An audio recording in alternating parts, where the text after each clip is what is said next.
सास बहू का झगड़ा।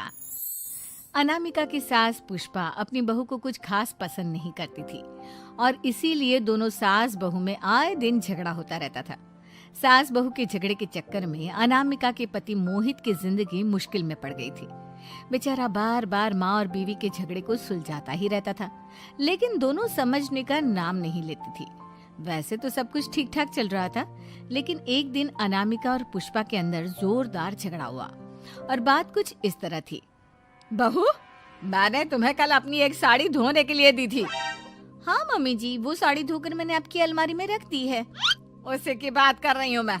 जरा देख तो, इस साड़ी को देखकर किसी भी तरह से लगता है ये धुली हुई है। अरे मम्मी जी, मैंने आपकी साड़ी वॉशिंग मशीन में अच्छे से धोकर सुखाकर आपकी अलमारी में तह बनाकर रखी थी। आपके तो नखरे खत्म ही नहीं होते। अरे कैसे बात कर रही है मुझसे? मेरे नखरे? अरे मोहित, जरा ये देख तो, ये साड़ी धुली हुई लग रही है क्या? अरे मम्मी, जब अनामिका कह रही है कि उसने साड़ी धोई थी तो मान लो ना। हर बात पर झगड़ा करना जरूरी है क्या? क्या है ना मोहित, तुम्हारी माँ को तो मेरे हर काम में नुस्ख निकालने की आदत पड़ गई है। जब तक दो चार खरी खोटी सुना नहीं लेती ना, इनका दिन नहीं निकलता। अरे चुप कर, बहू होकर मुझे जवाब देती हो। एक तो गंदे कपड़े उठाकर अलमारी में रख दिए, ऊपर से कैंची की तरह कचर कचर बोली जा रही हो। अरे मम्मी जी, आपको समझ में नहीं आता क्या? मैंने साड़ी धो कर रखी थी। तो फिर इतनी गंदी क्यों लग रही है? अब मुझे क्या पता मम्मी जी, आप इस पर इस तरह तेल और घी की चिकनाई के दाग लगाकर लाएंगी तो ये मेरी जिम्मेदारी थोड़ी ना है। अरे तो हाथ से धोना चाहिए था ना। मैं आपकी बहू हूँ, नौकरानी नहीं जो एक कपड़ा रगड़ रगड़ कर हाथ से धो दूंगी। आपको पहननी है तो पहनिए, नहीं तो रख दीजिए। तुझे तो मैं अच्छी तरह बताऊंगी, मुझे जवाब देती है। एक दिन सुबह के वक्त, अरे अनामिका, मेरी व्हाइट शर्ट कहाँ है? आज ऑफिस में बहुत बड़ा प्रेजेंटेशन है और मुझे वो व्हाइट शर्ट पहन कर जाना है।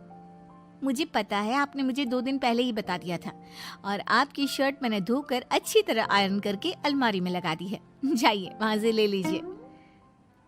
अनामिका, ये तुमने क्या किया?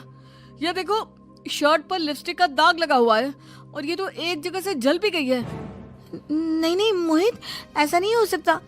मैंने तो तुम्हारी शर्ट ठीक से इस्त्री करके अलमारी में लगाई थी। तो फिर ये जल कैसे गई अपने आप? अलमारी में लटके लटके थोड़ी ना जल जाएगी। पर मोहित, मुझे अच्छी तरह याद है। देखो, अपनी गलती को छुपाने की कोशिश मत करो। और अगर शर्ट जल भी गई थी तो तुम्हें पहले बताना चाहिए था ना, मैं नई शर्ट लेकर आ जाता। अब ऐन वक्त पर शर्ट कहाँ से लेकर आऊं? मेरा इतना इम्पोर्टेंट प्रेजेंटेशन था, सब खराब हो जाएगा। अरे बेटा, क्यों परेशान होता है? ये देख, मैंने तेरे लिए पहले से ही एक नई व्हाइट शर्ट ला कर रखी है। लेकिन मम्मी, आप मेरे लिए व्हाइट शर्ट क्यों लेकर आई? अरे मुझे पता था तेरा प्रेजेंटेशन होने वाला है और अपनी इस बहू पर तो मुझे बिल्कुल भी भरोसा नहीं। क्या पता मेरी साड़ी की तरह तेरी शर्ट भी गंदी करके रख देती। और देख, वही हुआ ना। बेटा, सारी टेंशन छोड़ और ये नई शर्ट पहन कर जा। थैंक यू मम्मी, आज तो आपने बचा लिया मुझे। कुछ दिनों के बाद, अरे अनामिका, जानती हो, ऑफिस में मेरा जो दोस्त है ना अमर, आज उसका बर्थडे है और उसे तुम्हारे हाथ का चॉकलेट केक बहुत पसंद है। थोड़ा सा बनाकर टिफिन में रख दो ना प्लीज। हाँ हाँ, क्यों नहीं, मैं बहुत अच्छा केक बनाकर आपके दोस्त के लिए रख दूंगी। तुम्हारे हाथ का खाना खाकर तो वैसे ही मेरे ऑफिस के सारे लोग इतनी तारीफ करते हैं, क्या बताऊं।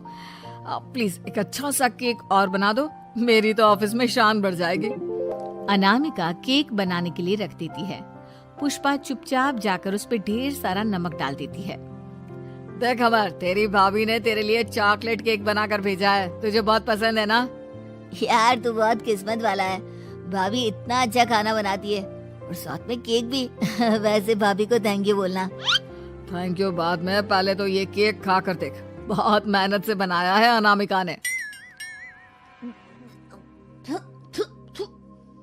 अरे यार, इस केक में तो बहुत सारा नमक है। लगता है भाभी ने शक्कर की जगह खूब सारा नमक डाल दिया है। अरे मोहित, तू तो अपनी बीवी की कुकिंग की बहुत तारीफ करता फिरता है। जरा पूछना अपनी बीवी से, केक में नमक कब से डलने लग गया। क्या यार, तुझे भी मेरा ही जन्मदिन मिला था बिगाड़ने के लिए। केक नहीं लाना था तो मत लाता, कम से कम मुझे इस तरह नमक वाला केक तो नहीं खिलाता। अरे नहीं यार, अनामिका ऐसा नहीं कर सकती, जरूर कुछ गड़बड़ हुई होगी। घर जा सुगंधा और उसकी सास कांता के बीच एक अजीब सी जंग रहती थी। ये जंग थी किचन में कौन ज्यादा अच्छा काम करेगा और घर के सदस्यों के दिल जीतेगा। और उनकी इस जंग में हमेशा कुर्बान होते थे उनके दोनों पति। कैसे? आइए देखते हैं इस किचन पॉलिटिक्स की कहानी में। एक दिन किचन में, माँ जी आज मैं बना रही हूँ मेथी की सब्जी। इस खाने से घर वालों के पेट की सारी समस्या खत्म हो जाएगी। और मैं बना रही हूँ तड़के वाली छाछ, जिसे पीते ही गैस की समस्या कभी नहीं होगी।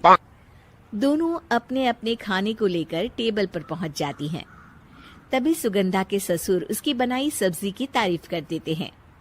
अरे वाह, मेथी की सब्जी भी बनी है, बड़ी ही स्वादिष्ट है। वाह बहू वाह। अरे बहू, लेकिन इसमें इतनी सारी मेथी बर्बाद करने की क्या जरूरत थी? देखिए माँ जी, ये तो वो मेथी है जो आप रात में भिगोकर सुबह उसका पानी पीती हैं, और जो मेथी फेंक देती हैं उसी से मैंने ये सब्जी बनाई है। अरे वाह बहू, तुमने तो बड़ा ही समझदारी का काम किया। बस अब क्या था, कांता जी का तो मानो ये सुनकर खून ही सूख गया। वो फैसला कर लेती है कि किसी भी तरह वो अपने खाने की तारीफ लेकर ही रहेगी और सुगंधा को किचन में उसकी कमियां गिनाएगी। कांता फ्रिज खोलकर देख रही होती है और फिर सुगंधा से कहती है, अरे बहू ये क्या, पूरा फ्रिज गंदा पड़ा है। तभी वहाँ सुगंधा का पति आ जाता है। वो सुगंधा को डांट कर कहता है, सुगंधा, तुम्हें कितनी बार कह रखा है कि वायरस फैल रहा है, साफ सफाई का पूरा ख्याल रखना है, लेकिन तुम किचन में इतनी गंदगी रखोगी तो कैसे चलेगा। सुगंधा सास की तरफ देखती है जहाँ वो मुस्कुरा रही होती है। सुगंधा समझ जाती है कि सास ने उससे बदला लेने के लिए ये सब किया है। दोनों रात के खाने की तैयारी में लग जाती हैं। दोनों ना एक दूसरे की तरफ देखती हैं और ना ही एक दूसरे से बातें करती हैं। रात को खाने की टेबल पर एक एक कर दोनों कई तरह के अलग अलग व्यंजन टेबल पर लगा देती हैं और अपने अपने पति के पास जाकर खड़ी हो जाती हैं। अरे खाइए जी खाइए, मैंने बड़ी मेहनत से बनाया है। प्लेट में वो खाना डालती हैं।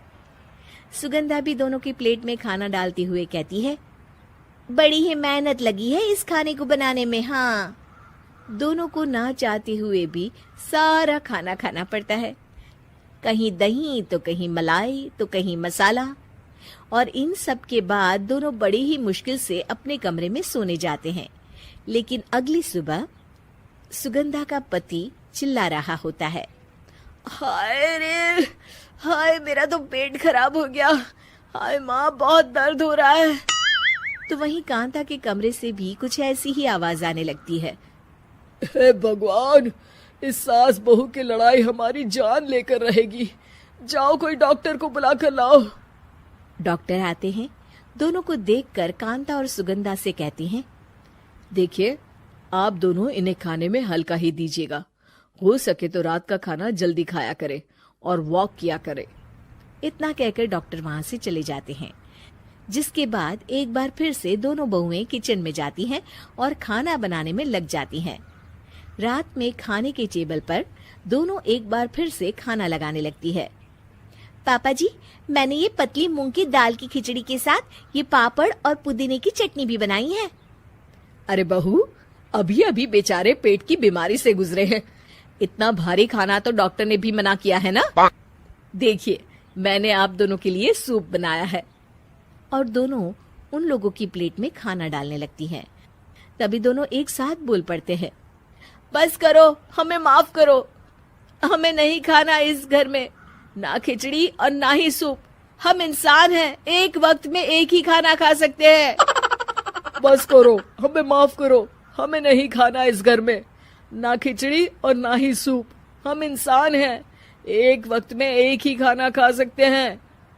इतना कहकर वो दोनों वहां से चले जाते हैं। कहानी का अंत। आप लोग उम्मीद कर रहे होंगे कि अंत में सब ठीक हो जाएगा। नहीं जनाब, अगर सास बहू के बीच सब ठीक हो जाए तो आप ये सीरीज देखे ही क्यों? तो मजा लीजिए इस चैनल में सास बहू से जुड़ी कहानियों का, क्योंकि ये ऐसा रिश्ता है जिसकी मिठास उसकी खटास में हमेशा ज्यादा ही रहती है।